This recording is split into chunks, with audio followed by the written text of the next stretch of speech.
since I was appointed the Cabinet Secretary. Because of the prevailing weather and all that, I would like to say that the ministry, in collaboration with various stakeholders, has taken a leading role in spearheading the development and adoption of various technologies aimed at effectively mitigating the challenges encountered in the agriculture sector, which contributes to food and nutrition in the country. Your Excellency, I want to report to you that the last 1 year has been very good in the agriculture sector. This mainly has been due to the adoption and use of various inputs, and particularly the subsidy fertilizers. We project that the food production in the country is going to increase, and we are preparing for that. We are putting in place all the measures to reduce post-harvest losses to ensure that the benefits are passed on to the farmers. And the ministry really appreciates all efforts the government is making in the agriculture sector. As we stand in the forefront of agricultural development, I comprehend the expectation resting on my ministry, but I can assure you, rest assured, Your Excellency, that the ministry is fully committed to spearheading the transformation of the agriculture sector. I would like at this juncture to extend my wishes to all participants and wish them fruitful and enlightening show. May you gather valuable insights from the diverse area of technologies on display as we collectively strive towards a brighter future for the agriculture. With these remarks, it is now my humble duty and responsibility to welcome you, Your Excellency, to address the 2024 ASK Mombasa Show, International Show, and officially open it. Can we be all upstanding and welcome our chief guest?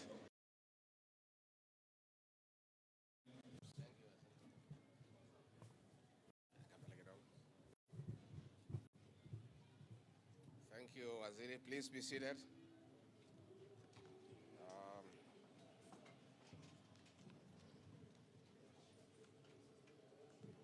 The Cabinet Secretary for Agriculture, Dr. Andrew Karanja, the Governor of this great county, His Excellency Sharif Nasil, the Governor of Taita Taveta County, our Member of Parliament for Jomvu, the National Chairperson of ASK, Annabella Kirinya, the Mombasa Branch Chair,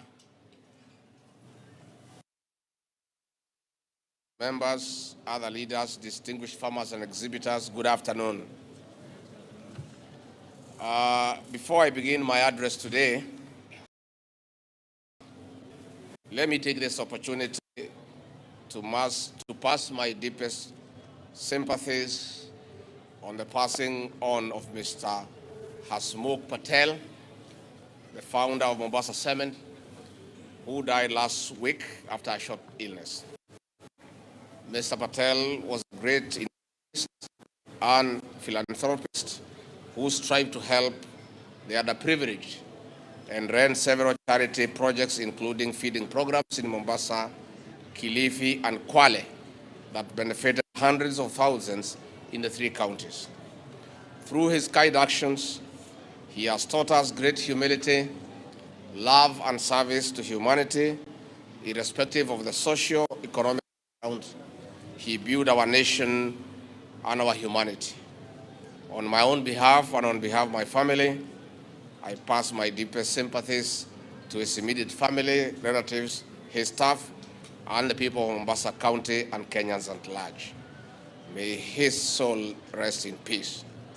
Let me request you to stand up. We observe a moment of silence in honor of the late Patel.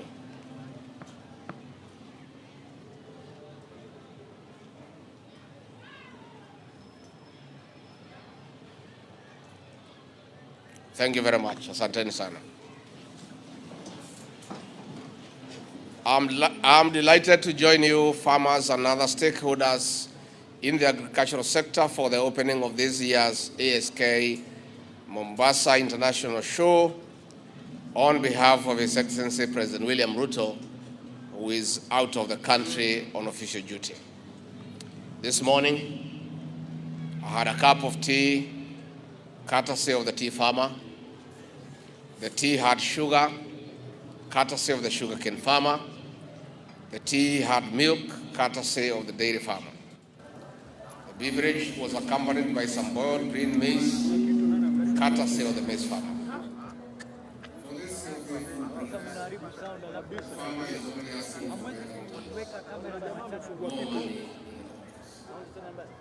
This explains the importance of this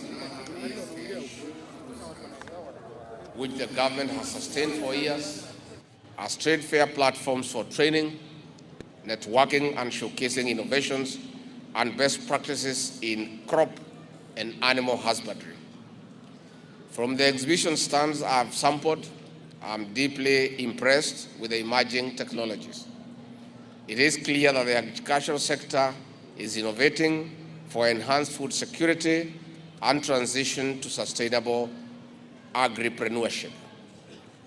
Distinguished farmers exhibitors, the agricultural sector contributes 22% directly to our GDP and 27% in interlinked sectors and subsectors like manufacturing.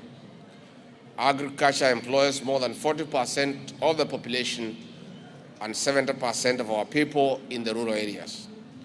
It is among our leading foreign exchange earners, plowing in about 33% to the GDP. As underpinned by the bottom-up economic transformation agenda, the government has given priority to the blue economy, edible oils, rice, cotton, tea, coffee, beef, leather, dairy, avocado, macadamia, sugar, and other key value chains. The interventions are bearing fruit. In distribution of 4.69 million bags of subsidy fertilizer to over 800,000 farmers, valued at 11.9 billion Kenya shillings, we have increased production across various subsectors. Consequently, the Ruto administration aims to provide 12.5 million bags of subsidized fertilizer across the country for the 2024 long and short rain seasons.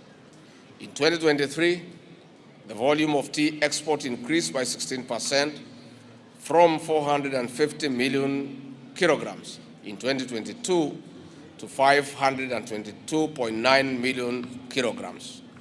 The export earnings from tea reached a record of 180 billion Kenya shillings in 2023, up from 138 billion shillings in 2022.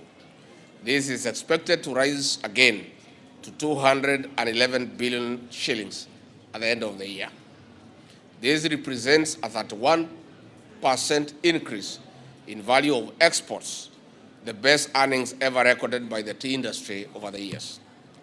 The high returns were complemented by the radical reforms we are undertaking in the tea subsector in ensuring the small-scale farmer is king. This morning, I engaged directors and the leadership of KTDA. We agreed that there is no option to implementing the reforms to the latter as demanded by farmers during the tea subsector conference in Kericho in the year 2023. Later today, I'll visit tea warehouses here in Mombasa for better understanding of any required interventions to fully unlock the potential of the crop. On the coffee subsector, we aim to increase exports from 48,000 metric tons in 2022-2023 financial year to 60,000 metric tons in the 2024-2025 financial year, as we march towards 102 metric tons by the year 2027. Towards this initiative, the government has supported farmers in 4 counties with 49,000 seedlings. For the financial year 2024-2025, we have an additional allocation of 3 billion shillings for the coffee cherry revolving fund and further 2 billion shillings for the coffee debt waivers, hence alleviating cash flow challenges faced by our farmers. We are also undertaking a raft of reforms in linking the coffee farmer to the consumer for better returns. The direct settlement system, DSS, at the Nairobi Coffee Exchange has revolutionized the payment process for coffee farmers by ensuring transparent and efficient settlement process. Regarding the European Union deforestation regulations, the government has mobilized ministries, state departments, and agencies to form an interministerial committee to fast-track compliance with the European Union market requirements. The government agencies have the requisite and sufficient data to set up a due diligence system. We have started the process of ensuring our coffee farmers comply by December 30th, 2024 deadline.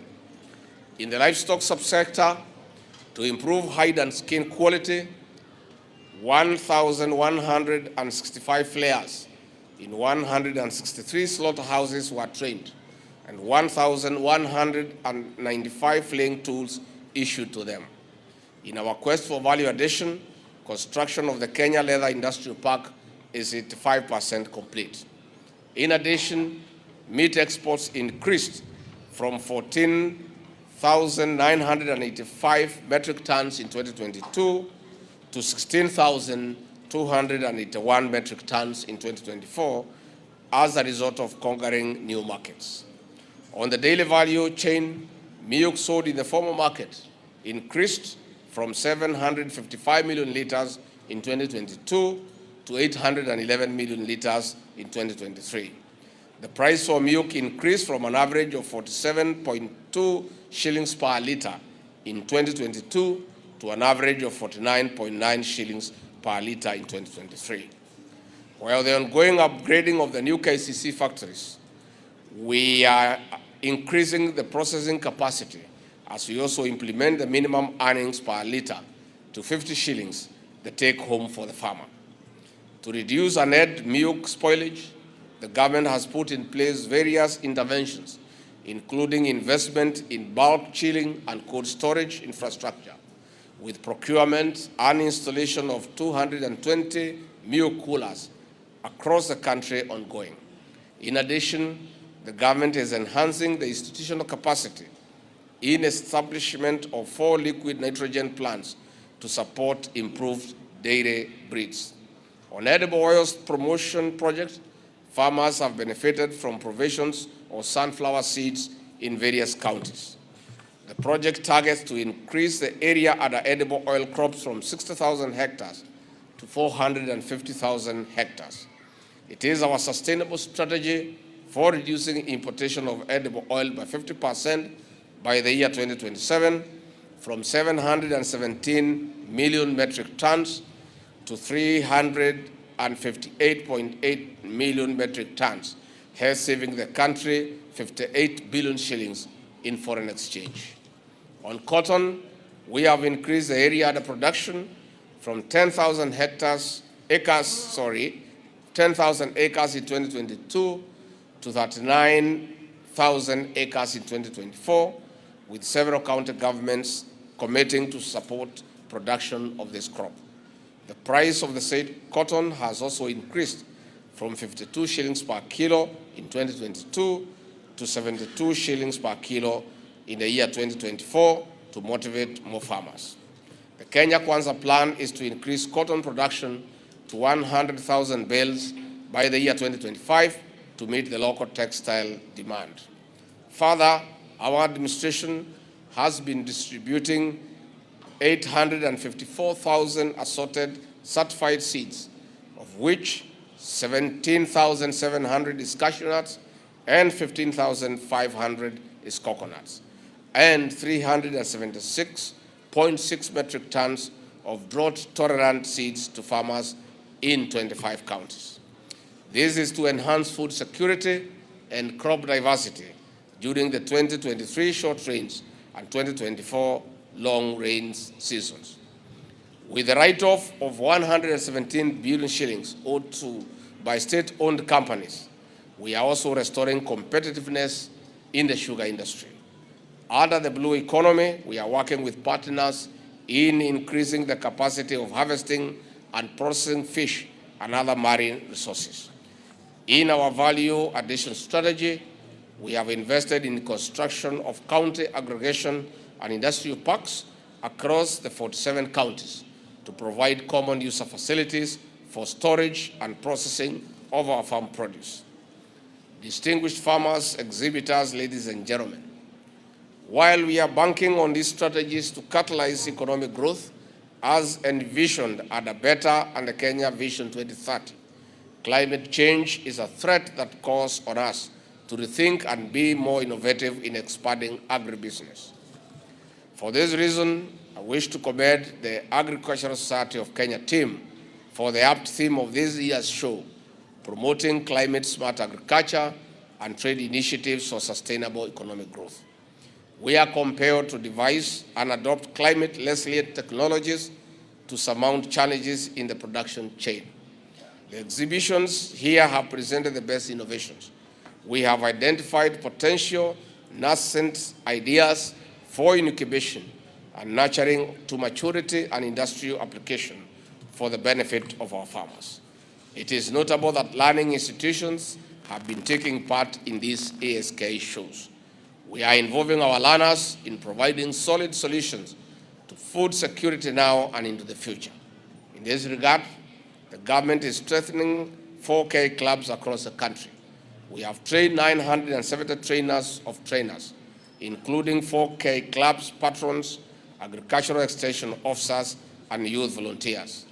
Through this program, we have 1,870 registered 4K clubs with a membership of 115,000 people.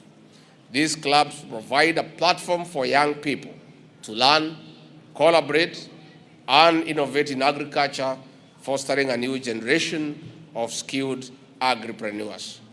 Additionally, we have supported 120 4K clubs and young farmers, including 33 schools in Mombasa County, with equipment, certified seeds, assorted seeds, egg incubators, and other essential tools. Distinguished farmers, exhibitors, ladies and gentlemen, as we bank on innovation to promote agro-trade along the value chain, we also have a responsibility to relook into national and county policy frameworks on ease of doing business. For instance, multiple taxes on a Kenyan farmer in transit counties hampers trade. Our counties need to harmonize tax laws to facilitate smooth inter-county trade if we have to put more money into the pocket of the farmer. On the other hand, with our counties being largely dependent on agriculture and exploitation of marine resources under the blue economy, creating linkages to profitable markets through farmer-focused technology will ensure produce reaches the market on time for real value. Distinguished guests, ladies and gentlemen, our administration is focused on increasing investments in the agriculture sector to spur growth and further lower food prices, increase incomes and employment creation, thus contributing to economic recovery. I once again commend the Agricultural Society of Kenya, Ministry of Agriculture and Livestock Development, the county government of Mombasa, the farmers, exhibitors, and other stakeholders for a successful Mombasa show. Ladies and gentlemen, it is now my pleasure to declare the 2024 Mombasa International Show officially open. Asanteni sana. Ningetaka tu kuongeza tu jambo moja kuhusu wakulima wetu wa makadamia, kwa sababu tumeona hisia ya kwamba iko mfurutano with the manufacturers and the processors and the farmers. When there was a big problem when the manufacturers and the processors were underpaying the farmers, the government intervened and we allowed the farmers to continue exporting raw products for better returns. And whereas the processors and the manufacturers were paying farmers for macadamia between 20 to 30 shillings, after we allowed the farmers to export directly, the prices shot to between 100 and 150 shillings. Now, the manufacturers and the processors want us to go back to where we were, to not allow our farmers to export raw products. We are saying as an administration, we don't have a problem with that, provided we sit down with the manufacturers and the processors and agree on a minimum return, which should not be below what the farmers are receiving today.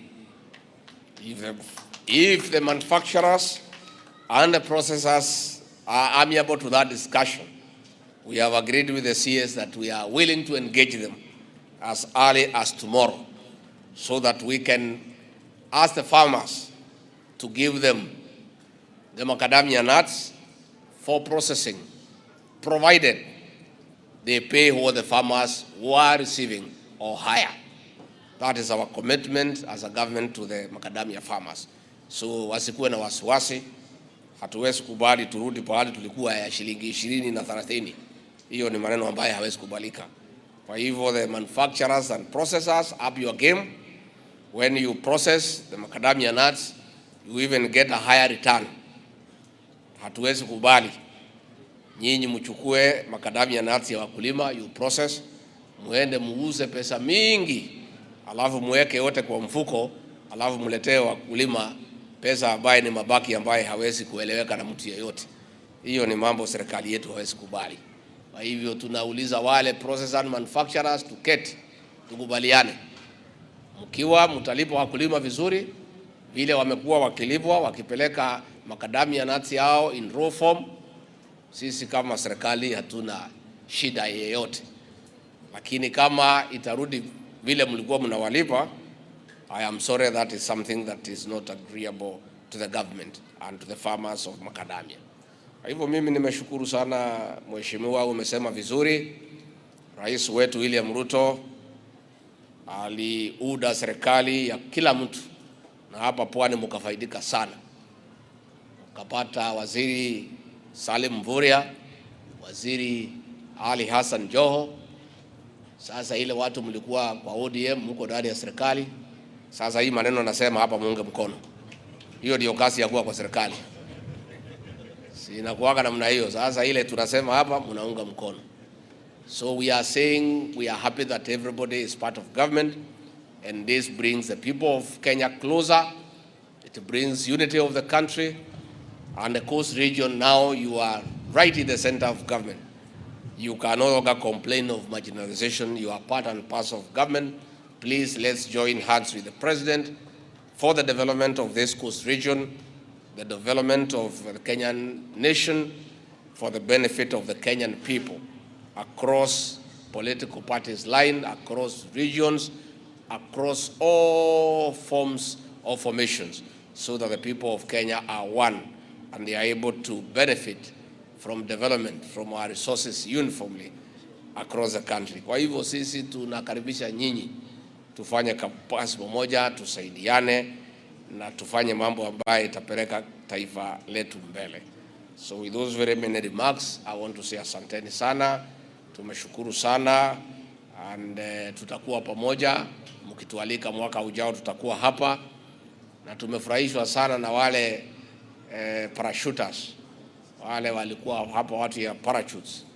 Iko moja, kuna ile target ilikuwa imewekwa pale, walikuwa 10, but one of them alishuka kutoka huko juu akaenda pale kwa target ile. That paratrooper nitampatia shilingi 100,000 kwa sababu niliona alikuwa na ujuzi wa hali ya juu sana sana. Pia tumefurahia maofisa wetu wa kijeshi, wale wameonyesha hapa umaarufu ya kupambana na magaidi, hata kama alishutua sisi na mlio kidogo. Yule mwenye kutangaza angetayarisha sisi. Najua tuko na watu wengi, mama wajawazito nini, next time yule mwenye kutangaza pale anatujulisha ya kwamba kunaweza kuwa na mlio kali, ndio watu wasishtuke. Najua watu wengine ni watu wako na challenges. Sasa unaweza shitua mtu ukute tumepata hasara. But otherwise we want to thank our officers for the very good show. Hata wale ya Prisons Band tumefurahia sana ile muziki. Na hiyo muziki pia mkipata nafasi wale wafungwa wako huko pia mnawachezea, wanafurahia wakiwa huko. So that wakisukuma siku zao pia wanajisikia wako Kenya. Si hiyo iko sawa sawa? Yeah, so you know, we are very entertained. It was very nice and we have really enjoyed ourselves, and we look forward to coming back again to Mombasa and to other international trade fairs across the country. Asanteni sana, Mungu awabariki.